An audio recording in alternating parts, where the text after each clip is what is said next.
Thank you. Great to be here. Let me start by telling you a little bit about myself.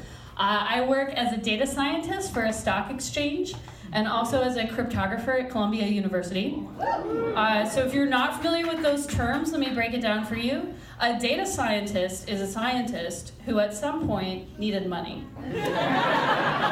And a cryptographer is a person who works really hard to protect from governments your super secret private information that you freely give away to corporations.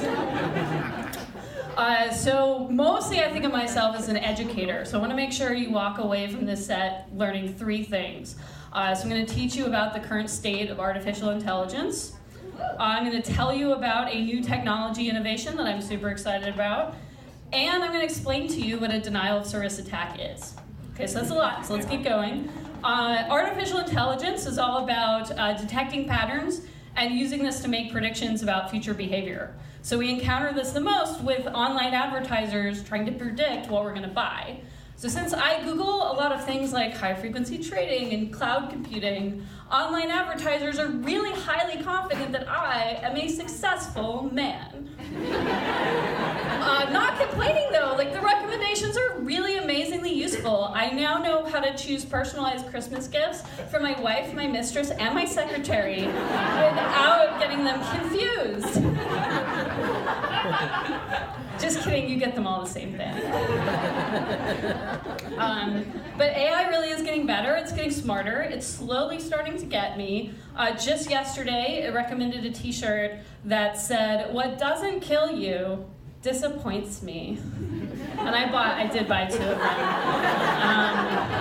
them. This was right next to an article whose headline proclaimed 10 experts predict the greatest cybersecurity trends for 2018.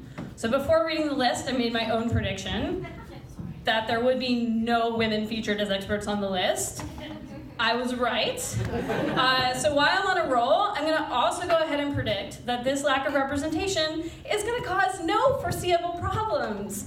So don't worry, ladies, the big boys of tech are really on it this time. Like, if that photo sharing is truly not consensual, Facebook has ways to shut that whole thing down.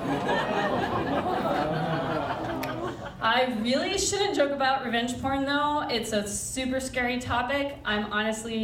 I'm really worried it's going to derail my own cybersecurity career because my ex is still in possession of a photo of me wearing nothing but an Equifax t-shirt.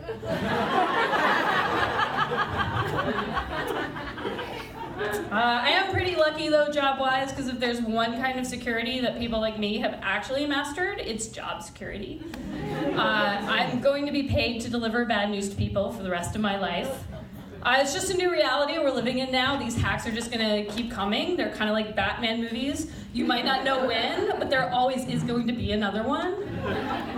And since these 2 things have been blending in my mind, I started working on a screenplay for the next Batman movie where the villains will be hackers.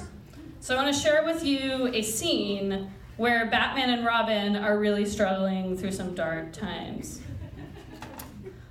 Holy cryptography, Batman! Someone has hacked the Batmobile and is controlling it remotely. Is it? Oh no! Is it the Joker? No, it's a teenage girl. How can you tell? Well, the hacker is making the sound system play Despacito. Oh, that's okay. We'll just get a new one. Bat Siri, order a new Batmobile on Amazon, stat. I can't do that, Batman. Oh no! They got to you too! No, I just work for Apple. Okay, oh fuck, whatever. Bat Alexa, Bat Echo, somebody, order a new Batmobile on Amazon. Holy Bitcoin, Batman! Your Amazon account has been hacked and they're demanding a ransom. Oh my god, why does this keep happening? Well, it looks like our systems got infected by a virus when you visited some questionable websites. You really need to stop Googling how to get bat droppings out of a Roomba. Everybody knows it's you. But I did promise I would tell you about a piece of technology that I'm super excited about. It works really well. It's the New York subway system. I don't mean to suggest it works as a subway. That would be too obvious. What those geniuses at MTA have brought you instead is a train that takes you to the future. And if you think about it this way, it really does improve your experience. I used to come out of the subway thinking, I'm really late for work, and now I come out of the subway thinking, so this is what the world looks like 6 hours later. And at the rate that they're going, it's only a matter of time before I emerge from the subway, and 20 years will have passed by. And I'll be trying to explain to some kid what life was like in the year 2018. And I imagine it will go something like this. Well, we still had this thing called the US Postal Service. That was like Uber, but for paper. And handshakes were like emojis that passed diseases. And privacy was, you probably don't have that anymore. I really do worry a lot about the future though, because I really think human beings are getting dumber. And I'll tell you, I have a theory as to why. Because in our leisure time, we used to read these things called books. And books were the product of years of human effort and research and careful thought and creativity. It was condensed down to this thing that we could read, and by osmosis, we would be smarter. And now we read tweets, which are the product of a teenager on the toilet thinking about it for about 10 seconds. And we read these and we get dumber.